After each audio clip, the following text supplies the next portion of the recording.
this is Seb from Piston.ny. Toyota has called us up and they say, hey, we are launching the new 2020 Toyota RAV4 and we want you to test it out before the official launch. So here we are somewhere, actually I don't know where we are. It says Rimbayu or something. I think it's somewhere near Shah Alam. It's not that far from the Toyota HQ.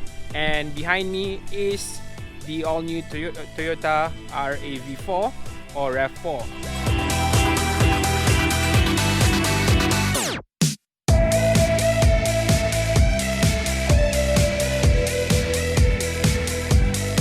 So this is actually the 5th generation. It's actually the second RAV4 model to come into the Malaysian market. My family actually owned the first generation RAV4, I think around the late 90s. And now, as we are looking at the 2020 model, there are a lot of difference. For the first thing, is actually built using the all-new Toyota TNGA platform. That is the Toyota New Global Architecture platform. So that's the same with the Camry and the Corolla Altis. So what they offer is better agility, ability, visibility, and of course safety. And let's have a closer look on the car, shall we?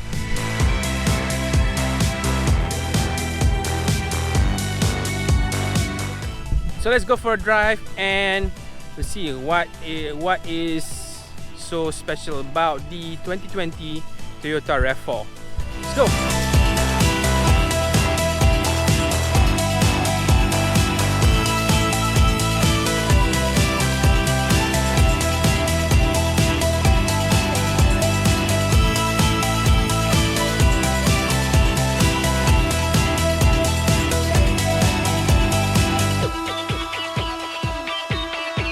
Alright, we are now on the road. I'm driving the 2020 Toyota RAV4, or as I like to say, RAV4. And it has started to rain just as I started recording. But it's okay, we'll try and make it work. Now the first thing that I noticed, okay, if you want to buy the RAV4, right, once you sit in the car, you will know how special the RAV4 really is, because it is built using the new Toyota New Global Architecture platform, or they call it TNGA, which means it provides 3 key points to their whole new design of car, right? They provide extra visibility, they provide added agility, and of course stability. Yeah.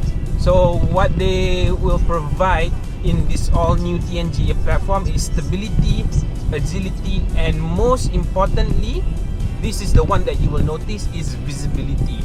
So how they designed the car is that the platform is already strong enough that they have more freedom of design when it comes to the upper part of the car. So you get bigger windows, bigger view of outside or what's happening outside of the car when you're driving. Okay, the other thing that we are testing here today is the all-new 2.5 liter Dynamic Force VVT-i-E engine. Okay. Toyota have explained that this is an all-new engine for the Toyota RAV4, and for the Malaysian market there are 2 variants. What we're driving now is the 2.5 liter, and then if you want something slightly smaller, there's a 2 liter version as well. For the 2.5 liter, it produces around 207 horsepower if I'm not mistaken, around 6600 RPM, and 240 something Newton meters of torque. Now in a car of this size, of this nature, when I'm driving it right now, I feel that it is adequate. It has more than enough power to get you going, and of course maintain a steady pace when you're on the road. To further enhance this newly designed engine, okay, apart from great performance and superb fuel economy, Toyota also came out with a new gearbox. Okay, it's a direct shift 8-speed automatic gearbox with a torque converter. Now, how they've designed it is really cool. They say that this new 8-speed automatic is smaller than their previous 6-speed automatic, so it's much more compact. It's tuned to have to spread out the gears on a wider range, and yeah, that means that on the get-go, when you're at the traffic light, when you put your foot down on the pedal, it will instantly give you that smooth yet quick acceleration. And when you're on the higher top speed, when you're on the highway, it shifts up to 7th or 8th gear, and yeah, it will maintain a very smooth, very nice low RPM cruise, which also means that you will be saving a lot of fuel because of its fuel efficiency when paired with the 2.5 liter engine. So that's really cool as well. Right, in terms of safety feature, the Toyota RAV4, the 5th generation, which is what we're driving right now, comes with the Toyota Safety Sense 2.0 package that comes with a pre-collision system, lane departure alert, lane tracing assist, dynamic radar cruise control, and automatic high beam.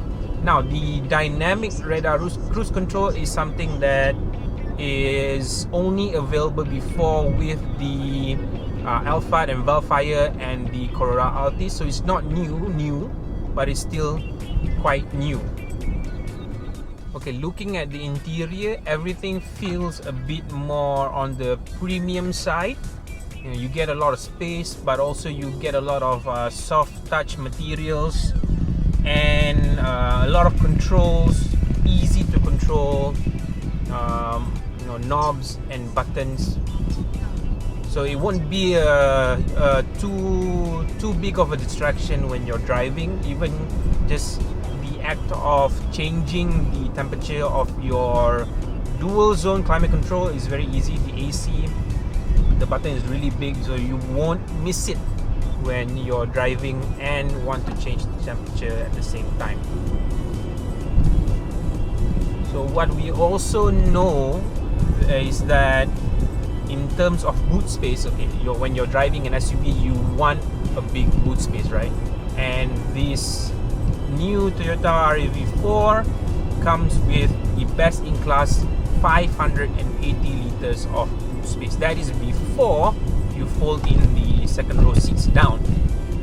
So that is a lot of space, and they've told us that if you are a keen mountain biker or cyclist, you can actually put in your entire bike without removing the front tire, if I'm not mistaken, or just removing the front tire. Usually you need to remove both tires and then just put in the frame and tires separately, but since it's 580 liters, you can make do with just removing one tire, if I'm not mistaken. We have to test it out with someone who actually has a bike. On me, I don't cycle. Okay, explaining more about fuel efficiency, the Toyota RAV4, the 5th generation, comes with 3 driving modes: Eco, Normal, and Sport. So if you're feeling a bit frisky, you need to get to your destination a bit faster, or you want to enjoy those weekend drives up and down Genting, then you can put it in Sport. Normal driving conditions, you can put in Normal, but if you're feeling a bit, I don't know, if you're tight on budget, or if you really want to save on fuel, then you can put it in Eco, which further drives down the RPM range, keeps it at a very economical level.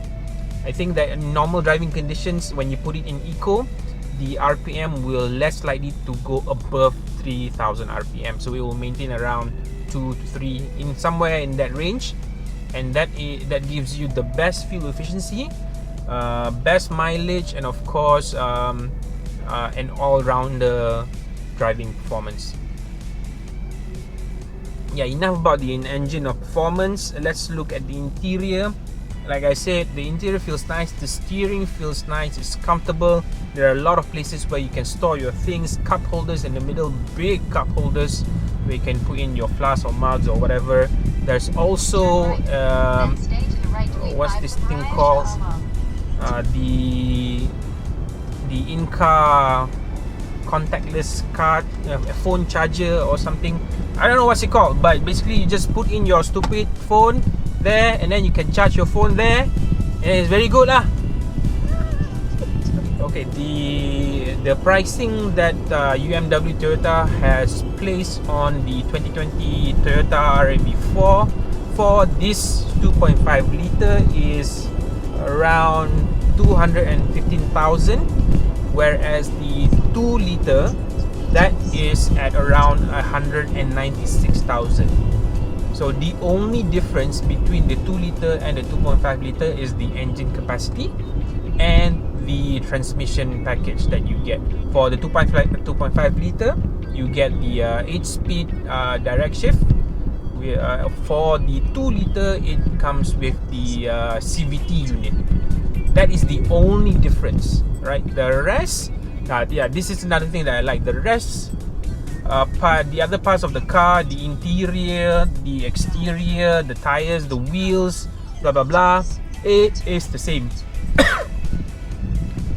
So this is definitely something that Toyota is bringing, the premiumness for all you RAV4 enthusiasts, no matter which model you get. The interior is the same, the exterior is the same. The only difference is the engine and the gearbox, which in my opinion, right, the CVT in the Corolla Altis is actually very good. Right? So you'll win either way. If you want to save money, go for the 2 liter. You will pay lower road taxes. If you want something with a bit more grunt, with a bit more power, then the 2.5 liter should be your choice. Alright, at the end of the day, if you're looking for a decent sized SUV with a lot of space interior wise, you're looking for a car with a lot of boot space, a car that is comfortable to drive, easy to drive no matter how high or big you are, then you really need to consider the 2020 Toyota RAV4. For like I said earlier, this 2.5 liter costs about 216,000, while the it's about 216,000, whereas the 2 liter that is about 196,000. So some of you might think it's a bit pricey, but when you look at the overall package, right, the new engine, which is it has healthy performance with great fuel efficiency. You have a new gearbox, which also gives you great performance, feel, and of course great mileage when you're driving on the highways, and of course the visibility. I mean, all new Toyota cars, the Camry, the Corolla Altis, and this one with the TNGA platform, you get great visibility, and it further enhances the spaciousness of the car. So yeah, if you'd like to know more, we'll be posting up our written review on our website www.piston.my. We also have a YouTube channel, guys, so don't forget to go to our Piston YouTube channel, subscribe, click the bell button thingy to get notifications on our latest videos. And yeah, until then, this is me signing off with the all-new Toyota RAV4.